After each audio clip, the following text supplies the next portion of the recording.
West Bengal Council of Higher Secondary এডুকেশনের পক্ষ থেকে নোটিফিকেশন দিয়ে জানানো হয়েছিল ক্লাস 11-এর রেজিস্ট্রেশনের চেকলিস্ট সংক্রান্ত ব্যাপারে কবে থেকে চেকলিস্টে এডিট অপশন পাওয়া যাবে।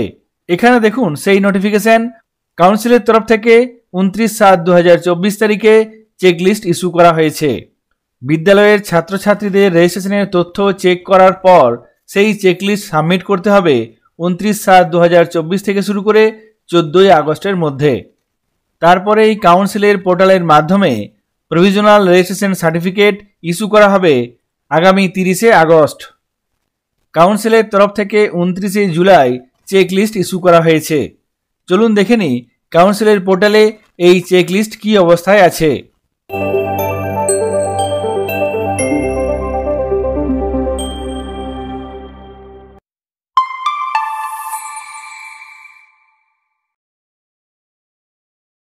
এখানে কাউন্সিলের পোর্টাল ওপেন করে নিয়েছি।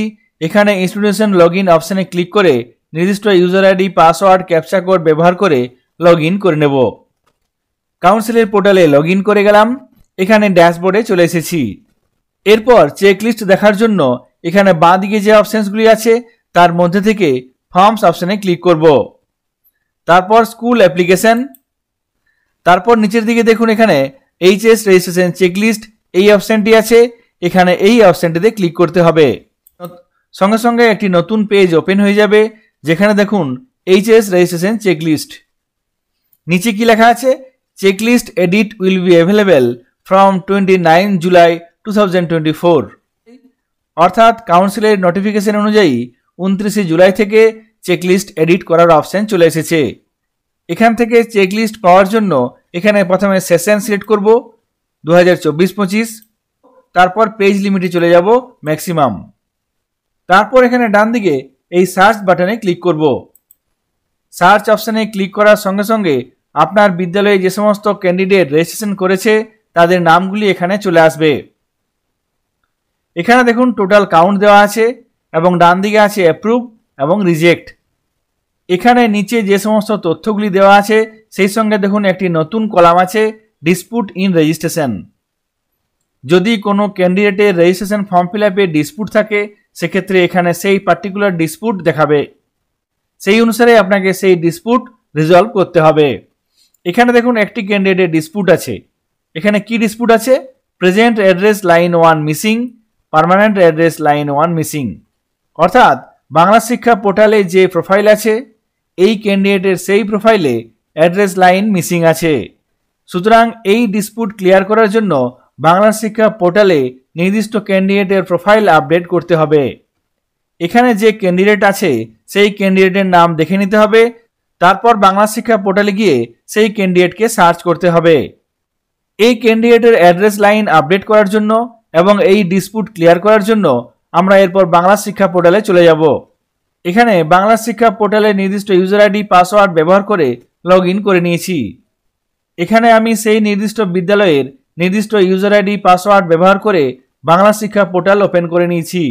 এরপর যে ক্যান্ডিডেটের রেজিস্ট্রেশনের ডিসপুট এসেছে সেই ক্যান্ডিডেটকে খুঁজে বার করার জন্য এখান থেকে বাঁ দিকে যে অপশানসগুলি আছে তার মধ্যে থেকে স্টুডেন্ট ইনফরমেশন এই অপশানটিতে ক্লিক করব।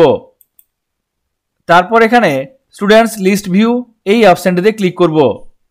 এখানে বিদ্যালয়ের সমস্ত ছাত্রছাত্রীদের নাম চলে আসবে। এখানে ডান দিকে দেখুন সার্চ বক্স আছে। এই সার্চ বক্সে সেই স্টুডেন্টের নাম লিখে এখানে সার্চ করে নেব। বাংলা শিক্ষা পোর্টালে সেই নির্দিষ্ট স্টুডেন্টকে সার্চ করে নিলাম। তারপর বাঁ দিকে দেখুন এখানে স্টুডেন্ট কোড আছে। এই স্টুডেন্ট কোড এখান থেকে কপি করে নেব। তারপর এই স্টুডেন্টের প্রোফাইল আপডেট করার জন্য এখানে বাঁ দিকে যে অপশানসগুলি আছে তার মধ্যে থেকে স্টুডেন্ট এন্ট্রি আপডেট এই অপশানটিতে ক্লিক করব। তারপর নিচে স্টুডেন্ট প্রোফাইল এডিট ডাউনলোড এই অপশানটিতে ক্লিক করব। সঙ্গে সঙ্গে আপডেট স্টুডেন্ট এই পেজটি ওপেন হয়ে যাবে। তারপর এখানে দেখুন স্টুডেন্ট কোড, এখানে একটি বক্স দেওয়া আছে যে বক্সে কপি করা স্টুডেন্ট কোডটি লিখতে হবে কিংবা পেস্ট করে নিতে হবে। তারপর ডান দিকে সার্চ স্টুডেন্ট এই অপশানটিতে ক্লিক করব। সঙ্গে সঙ্গে সেই নির্দিষ্ট স্টুডেন্টের সমস্ত তথ্য এখানে চলে আসবে। এরপর ডান দিকে দেখুন সবুজ রঙের এডিট অপশান আছে। এই এডিট অপশানে ক্লিক করে এই নির্দিষ্ট প্রোফাইলটির আপডেট করে নেব। এখানে এই এডিট অপশানে ক্লিক করব। ওই নির্দিষ্ট স্টুডেন্টের প্রোফাইলের এডিট অপশানে চলে এসেছি।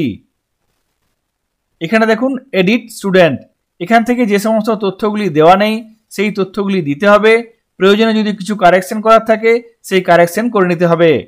এক্ষেত্রে কাউন্সিলের পোর্টালে ডিসপুট দেওয়া হয়েছে অ্যাড্রেস সংক্রান্ত, সুতরাং আমরা প্রথমে অ্যাড্রেসটি দেখে নেব। এখানে দেখুন অ্যাড্রেস, এই অ্যাড্রেস লাইন ফাঁকা আছে, যে কারণের জন্য রেজিস্ট্রেশনের পোর্টালে এই ডিসপুট দেওয়া হয়েছে। এখান থেকে এই অ্যাড্রেস লাইনটি ফিল আপ করে নিতে হবে। যদি আরও কোনো তথ্য আপডেট করার থাকে সেক্ষেত্রে আপডেট করে নেবেন। এরপর নিচের দিকে একটি অপশান আছে আপডেট ডিটেলস, এই অপশানটিতে ক্লিক করে এই প্রোফাইলটি আপডেট করে নিতে হবে। এখানে এই অপশানটিতে ক্লিক করব। সঙ্গে সঙ্গে দেখুন স্টুডেন্ট ডিটেলস সাকসেসফুলি আপডেটেড। যে স্টুডেন্টের রেজিস্ট্রেশনে ডিসপুট এসেছিল সেই স্টুডেন্টের বাংলা শিক্ষা পোর্টালের প্রোফাইল আপডেট হয়ে গেল। এরপর আমরা আবার কাউন্সিলের পোর্টালে চলে যাব। এখানে দেখুন এই স্টুডেন্টের ডিসপুট এসেছে, আমরা বাংলা শিক্ষা পোর্টালে এই ডিসপুট ক্লিয়ার করেছি। এরপর এখানে বাঁ দিকে দেখুন অ্যাকশনের একটি কলাম আছে, সেই কলাম থেকে এখানে এডিট অপশানে ক্লিক করব। সঙ্গে সঙ্গে সেই নির্দিষ্ট স্টুডেন্টের রেজিস্ট্রেশন ফর্মটি ওপেন হয়ে যাবে।